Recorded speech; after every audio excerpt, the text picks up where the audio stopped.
Do you believe in forever?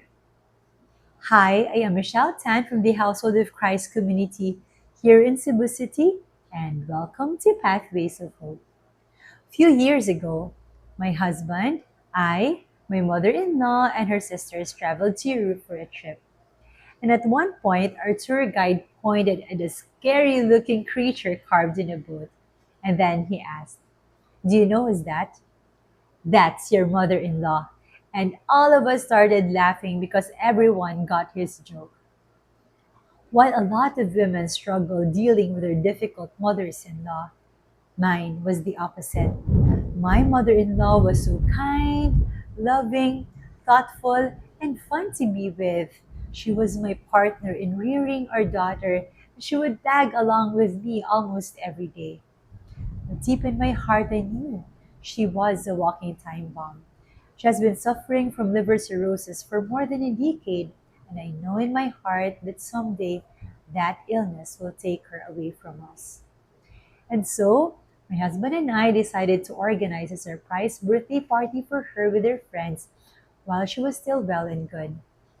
And true enough, that party was the last one we ever had with her before she passed away. In today's gospel, the disciples were so ecstatic with all the wonderful things that Jesus had done. And while they were in the festivity mode, Jesus had to interrupt them to tell them of the bad news of his impending death. While they did not truly grasp what he said, they understood that it was bad news. And so they did not want to ask anything further. I can actually relate to how the disciples behaved in the gospel because just like them, when we are in the state of rejoicing, we want it to remain that way forever. We do not want to be reminded or to be told with bad news because who wants suffering and pain anyway? We abhor and fear them. But in today's gospel, Jesus wanted to ground the disciples in the reality of our earthly life, that there is no perfect life and that no one is exempted of the tribulations here on earth.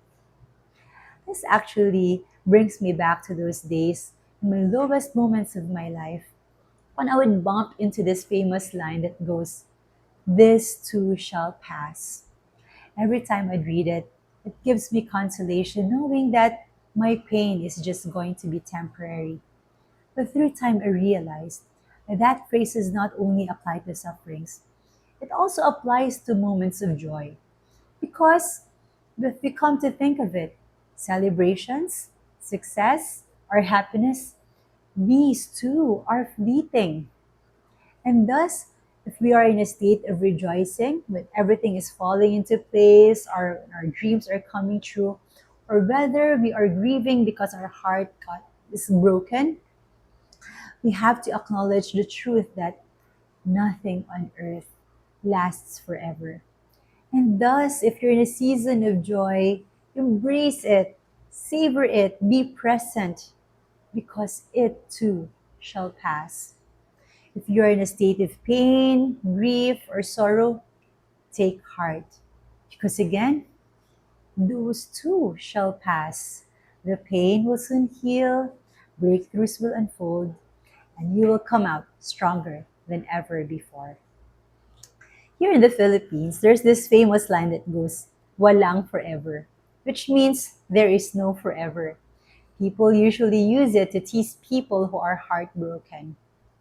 But the good news is there is forever.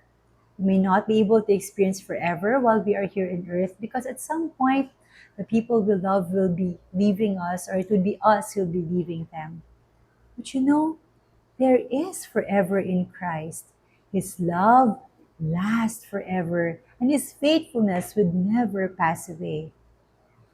My friend, let this be our hope that in a world where everything is fleeting, there is someone who is there for us forever, and that is Christ. Allow Him to walk with you both in your sorrow and in joy. And when everything fades, you will then discover that with Him, forever is real. Have you been blessed with this sharing? Please like and share this post and subscribe to Pathways of Hope. Again, this is Michelle Tan. God bless you.